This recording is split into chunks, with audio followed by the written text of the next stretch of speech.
Ce n'est pas la situation, mais plutôt notre perception face à celle-ci qui doit changer.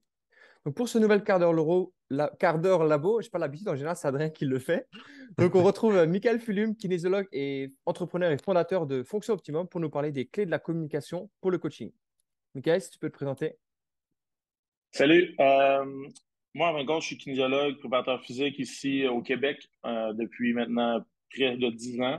Je m'occupe majoritairement d'athlètes, puis d'athlètes de sport d'équipe, alors que ce soit le football américain, le soccer ou le football, le basket, le hockey sur glace ou tout autre sport de puissance dans un sport d'équipe comme le rugby ou le lacrosse et autres sports. En fin de compte, j'en fais une expertise où j'adore travailler avec les équipes et les athlètes de sport d'équipe.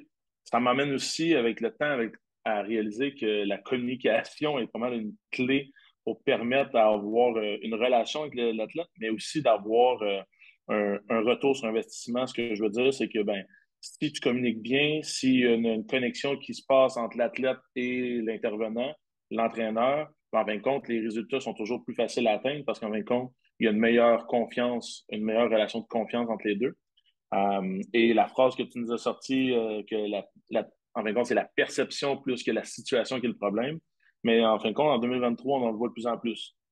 Deux personnes, les trois ici, en réalité, on pourrait dire que on vit la même situation. On prend chaque personne individuellement. On lui demande comment il a trouvé notre rencontre d'aujourd'hui. Chaque personne va sortir des points différents. Ces points-là sont notre perception face à la situation. Imaginez dans une équipe sportive comment, si j'ai une équipe de basketball, par exemple, avec 15 athlètes, comment que les 15 athlètes ont une divergence sur une même situation. Alors, si je dis, euh, pour faire un squat, par exemple, je dirais, tu pousses tes genoux à l'extérieur, tu recules tes fesses, ben, peut-être qu'il y en a un qui va comprendre de pousser les genoux comme ça, puis l'autre va comprendre de pousser juste un petit peu. Hmm. Sortir les fesses, il y en a peut-être un qui, ça, pour lui, ça va être de se pencher le dos, tandis que l'autre, ça va vraiment être de descendre et de reculer un petit peu les fessiers. Ce que je veux dire, c'est que la perception qu'un athlète va avoir d'un message qu'on va dire est différente en fonction de son passé, ses expériences vécues, ses cultures ou sa culture ou son environnement social en réalité. Je donne souvent par exemple, est-ce que les mœurs de la France, c'est les mêmes mœurs qu'au Québec? Au Canada? Non. Clairement, On non. n'a Ouais. pas exactement, ou même les vocabulaires, les mots, ce ne sont pas les mêmes. Attends. Une, On en profite juste. Comment vous appelez le Happy Meal au McDo? Comme ça, tout le monde le sait. le joyeux festin. Voilà, merci. Quand on a appris ça, Alors, il fallait que tout le monde le sache. Un joyeux festin, voilà. le joyeux festin. Alors, c'est exactement ça. Une perception va être basée sur plusieurs choses. Fait que pour moi, c'est toujours important d'avoir de big picture quand je parle avec un client ou que je parle avec quelqu'un. En fin de compte, je donne une conférence sur la communication auprès des coachs, j'explique toujours que la big picture est importante. Et là, j'entends toujours les entraîneurs me dire, ben ouais, mais moi, je fais déjà toujours ça. J'ai un nouvel entraîneur dans mon équipe. On a eu une discussion hier. Je suis allé sur un call avec lui avec un nouveau client. Je l'ai laissé prendre l'information du client. J'ai juste pris des notes et j'ai fait un retour avec. J'ai dit, est-ce que tu as pris la big picture? Il dit, oui, oui, j'ai tout fait de. J'ai dit, OK, est-ce que tu connais ton client? Ah ouais, mon client veut courir un demi-marathon, il veut s'entraîner 4 fois semaine. J'ai dit, OK. C'est quoi le nom de son chat? Mais il me dit, pourquoi tu me demandes le nom de son chat? Mais parce qu'il en a parlé tantôt. Mais ça n'a pas rapport. Je dis, au contraire, ça a rapport. Parce que quand tu vas revoir ton client, si tu y parles de quelque chose qui t'a noté dans une autre rencontre auparavant, qui n'a aucun lien avec ce qu'il vient de voir, ben, il remarque que tu as une importance et que tu l'écoutes réellement. Hmm. Fait que les perceptions qu'il va avoir, c'est que, hey, il m'a écouté. Exemple, son chat s'appelle Harold. Hey, l'autre jour, pendant notre rencontre, là, Harold, il n'arrêtait pas de peser sur le clavier. Comment il va, Harold? Hein? Tu te rappelles que j'ai un chat? Là, je prends l'exemple d'un chat, mais on peut avoir des enfants. Je sais pas, Jadrien, ta fille, elle joue au soccer ou au football. Comment ça a été sa dernière partie? Ah, hey, ouais, ouais, ça a super bien été. Mais la relation va se créer. Fait que quand je parle avec mes athlètes, c'est le même principe. Je leur demande comment a été leur week-end. Et s'ils m'ont dit le vendredi, puis j'ai réussi à me rappeler d'une information ou deux, mais j'essaie de la reconnecter. C'est un principe simple de la communication. C'est surtout dans les sports co où on a tendance à oublier que parce que c'est un sport collectif, on parle qu'un groupe. Sauf que dans chaque groupe, ben, il y a un individu et surtout dans pas mal de sports. Et c'est ça que c'est un petit peu, pardon pour l'expression, c'est un peu bâtard parce que dans le groupe, l'individu essaie d'exister et toucher à tous les canaux et à chaque individu surtout dans le foot ou le soccer, comme chez vous appelez, on en a pas mal, ils sont Ouais. beaucoup gérés par l'ego. Et du coup, trouver la place un petit peu de chacun, c'est pas évident. Mais Et c'est non, intéressant. exactement. Puis c'est le même dans tous les sports. Tu sais, nous, au Québec, c'est le hockey qui est le sport Numéro un. prédominant. Et au hockey, on a 24-25 joueurs dans une équipe. Mm. Ben, 24-25 joueurs qui veut, comme tu l'as dit, évidemment un peu d'ego, un peu de confiance de soi, d'estime de soi, excuse, de vouloir jouer. Tu sais, puis là, on joue sur le temps de jeu, puis d'avoir une relation, puis d'être capable d'avoir une relation de confiance puis de transparence. Quand je dis de transparent, je dis toujours à mes entraîneurs ou parce que j'ai une équipe de préparateurs physiques, je leur dis pas qu'il faut que les gens connaissent votre vie, Mm. mais il faut être transparent sur ben, mon week-end a bien été, j'ai eu une activité avec ma conjointe. Pas obligé de dire tout ce que tu as fait parce que tu veux l'écouter lui. Mais en disant ça, il va dire ah oui, moi aussi, moi je suis allé en activité, je suis et là, tu peux reprendre la balle sur le bon et pouvoir continuer à parler de lui parce que les gens aiment parler de soi. Oui. Alors, quand ton client parle de lui, bien évidemment, on peut prendre l'information puis pouvoir utiliser cette information-là plus tard pour lui rappeler ses objectifs. Parce que, hein, on dit toujours la motivation, mais la motivation, elle a une certaine limite. La motivation externe, l'entraîneur, a une certaine limite. La motivation intrinsèque est plus forte. Et après ça, il y a la constance et les habitudes qu'on va créer. Mais quand la constance et les habitudes sautent à un certain moment pour les gens qui commencent, parce que ça va arriver toujours, il faut réussir à ramener aux valeurs de base. Puis moi, c'est là mon big picture. Parce que quelqu'un qui vient me voir, ouais, je veux courir, je veux m'entraîner pour mon sport pour être prêt pour la saison. Ça, c'est son objectif. Et moi, je lui demande toujours deux sous-objectifs. Ah, ben, j'en ai vraiment pas d'autres. Ah, c'est sûr que tu as d'autres choses. Ah, ben, l'été, j'aime ça bien paraître. L'été s'en vient. J'aimerais ça avoir, avoir une belle shape pour aller sur la plage. Parfait. C'est pas en lien avec son sport, ça, même si c'est un athlète de haut niveau. Mais c'est un objectif secondaire. Fait que quand son objectif parce que, exemple, au hockey, son sport n'irait pas bien, puis que là, il n'a pas signé son contrat, ou il joue pas assez de minutes, puis là, tu es entraîneur, puis il dit, rappelle-toi, c'est quoi ton objectif? Puis il te dit, excusez-moi le terme, je m'en fous complètement en ce moment, j'ai juste le goût de tout lâcher. Hey, mais tu te rappelles-tu? Au pire, là, on laisse faire le sport, là, puis mettons, on s'entraîne pour notre shape d'été. Hein? On s'entraîne pour soi. On fait qui nous tente à nous pour faire ce qu'on veut. On va changer de programme un peu. Mais déjà, là, tu as déjà des outils pour aider ton client. Puis c'est quoi sa perception? Il veut plus rien entendre du hockey en ce moment. Est-ce que, ou de son sport, du soccer? Est-ce que ça vaut la peine de taper sur le clou? Tu sais, la communication, c'est d'écouter. Hein? Une des outils de la communication, c'est l'écoute. Et l'écoute, souvent, on fait, comme préparateur physique, on a la tête entrepreneur, vous êtes entrepreneur aussi, la tête qui va à toute pleine vitesse. Hein? On pense à plein de choses et tout. Mais si on écoute de manière, j'appelle ça de l'écoute téléchargée. En fin de compte, on fait juste dire, ah, ok, oui, je comprends. Puis que je te redemande le lendemain, hey, ton client t'a dit quoi? Euh, Ça, c'est téléchargé. Fait que j'utilise souvent dans la formation qu'on donne, qui va se retrouver bientôt en ligne, là, on a l'écoute, plusieurs types d'écoute. Mais tu sais, une des outils dans l'écoute, c'est de reposer des questions, de reformuler ce que l'autre a dit. Tu sais, moi, je le demande aux autres, quand j'explique de quoi mes employés, peux-tu me redire ce que je viens de te dire? Là, il me redit exactement les mots que je viens de dire. Non, non. Alors, reformule-moi ce que je viens de te dire dans tes mots. Qu'est-ce que tu as compris? Et là, je vois des fois qu'ils comprennent ou qu'ils ne comprennent pas ce que je viens de dire.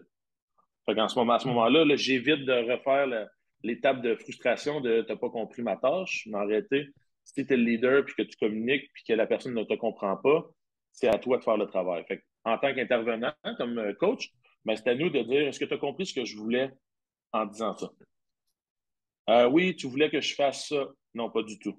Ce que je voulais, c'est exactement ça, ça, ça, ça. Est-ce que tu comprends? Et là, des fois, ça peut prendre. Mais une fois que tu travailles ça, ça devient automatique avec les athlètes après. Fait que Mike, tu veux qu'on fasse ci, ça et ça. Oui, exactement. J'ai même plus besoin de demander. Reformulez-moi. Non, ils vont revenir par eux-mêmes dire alors, Mike, ce que tu nous demandes, c'est ça. Oui, exactement. Fait que, Mm. comme ça, on crée une communication qui est plus joviale et plus comment dire, qui va diminuer le risque de frustration ou de. Parce que hein, quelqu'un qui ne comprend pas, comment que ça peut nous fâcher? Hein, tu répètes Mm. la même phrase tout le temps. Puis ça, c'est d'autres choses aussi. Un entraîneur que j'entends, là, j'en ai vu plein, là. Répéter et répéter. Pousse tes genoux à l'extérieur, pousse tes genoux à l'extérieur, pousse tes genoux à l'extérieur. Mais même si tu répètes 15 fois la même phrase, là, il t'a entendu. Il parle juste pas le même langage que toi. Hein? Si je te dis, fais une antéversion du bassin, ça dit quoi, ça, à quelqu'un qui est camionneur? Une antéversion du bassin. S'il sait pas c'est quoi, il comprendra pas. Vire ton bassin comme ça. Ah, là, je comprends.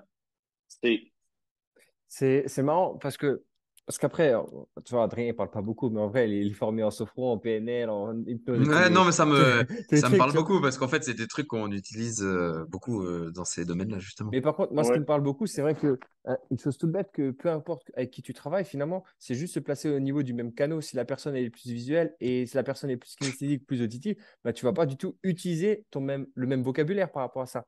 Et ça, c'est des choses Ah, toutes mais bêtes. Mais pour n'importe quoi, que ce soit pour des exercices en reprogrammation neuroposturale, en entraînement ou n'importe quoi, ben, utilise déjà le même canal parce que le quoi, qu'est-ce que tu donnes à la personne, c'est bien, mais comment tu le dis et comment tu le communiques pour que la personne le fasse, c'est mieux.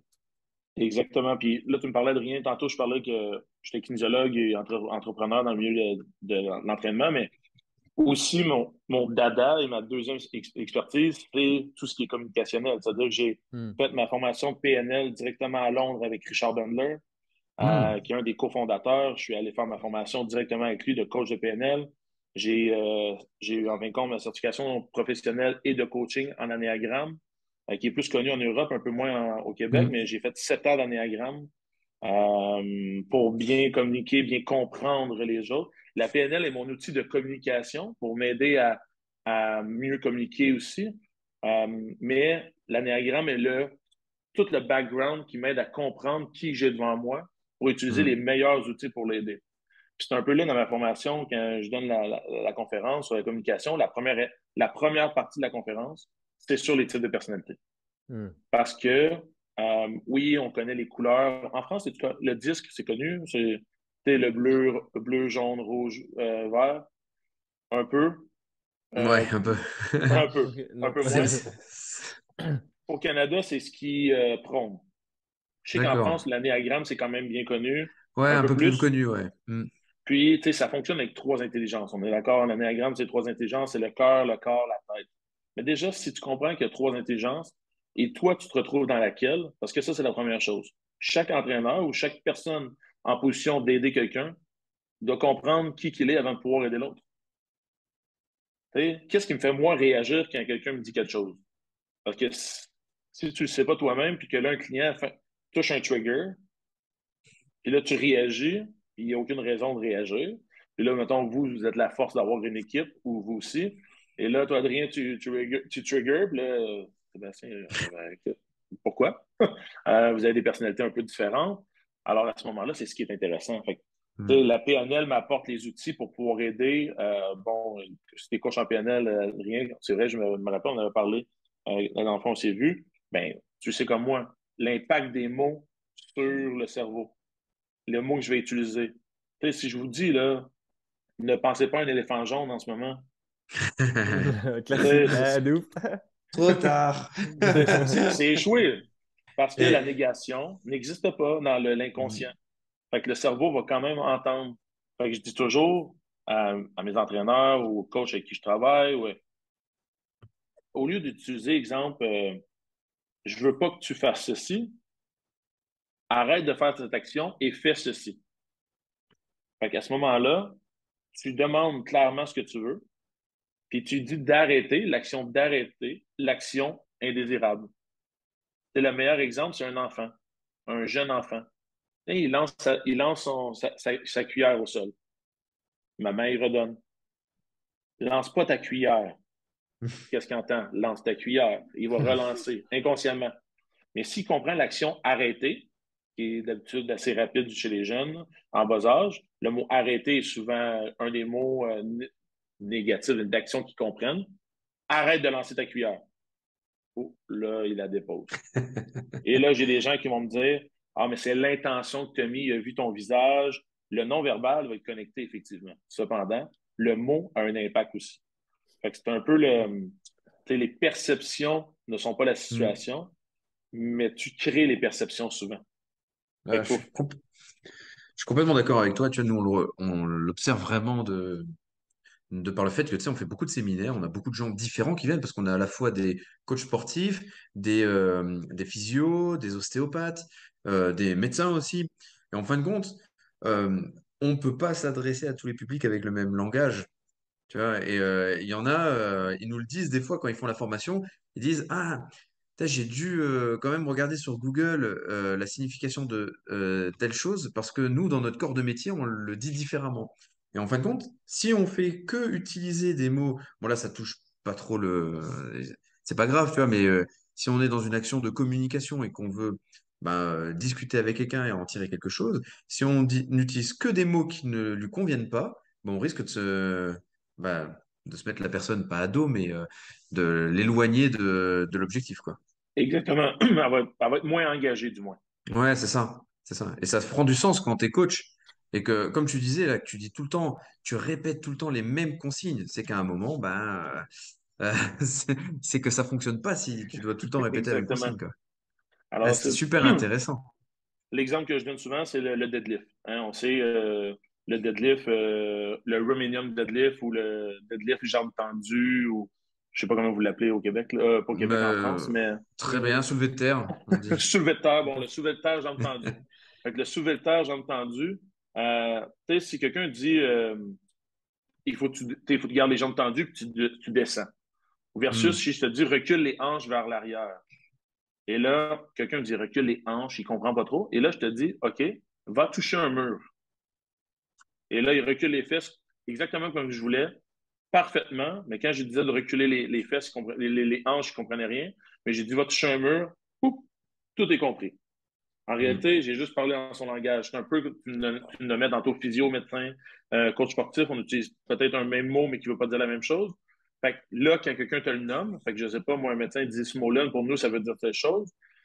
Fait que ce que tu voulais dire, c'est ça. Tu dis parfait, tu le notes. La prochaine fois, ah, en médecine, j'ai entendu que souvent vous utilisez ce mot-là pour dire ça. C'est ce qu'on veut dire ici. Fait que là, tu sais, oh, là, je parle à tout le monde d'un coup. Tic, tic, tic. Un petit mot. Fait que là, tu peux réutiliser ton mot à toi que tu utilises, mais ça fait en sorte que le médecin ou le physio qui utilise une signification différente dit, OK, lui, quand il parle de ça, c'est ce que ça veut dire. Fait que ça l'aide déjà, puis je le vois tout le temps, là. Dans tous les Ouais, sports, dans tous les coachs, les physiothérapeutes, c'est le même principe. c'est vraiment super intéressant.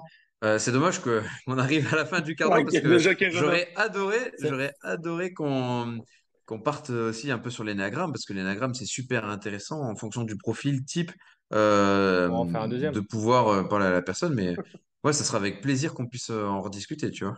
Ah ben oui, mais ça me fait plaisir parce que l'anéagramme, c'est une perle. C'est un Ah ouais, outil ouais. hyper top. On va se mettre youtubeur. Dites-nous dans les commentaires si ça vous tente de faire un deuxième quart d'heure neuro sur l'éniagramme. Sur l'énéagramme. Donc l'énéagramme, pour rappeler aux gens, c'est vraiment les profils de personnalité. Et en fonction en fait, du profil de personnalité, parce qu'il y a des gens qui vont être plus rebelles, d'autres plus entrepreneurs, etc. C'est Mhm. comment on peut axer la communication, parce qu'il y a certains mots-clés qui vont ressortir chez les uns ou chez les autres. Donc voilà, si ça vous intéresse, ben voilà, dans les commentaires YouTube, Instagram ou Facebook, là, vous nous mettez un petit mot, et puis du coup, on réinvitera avec plaisir, Michael, sur le quart d'heure neuro. Euh, Merci, messieurs. Si les gens veulent me rejoindre, Instagram, colonne barre en bas, optimum.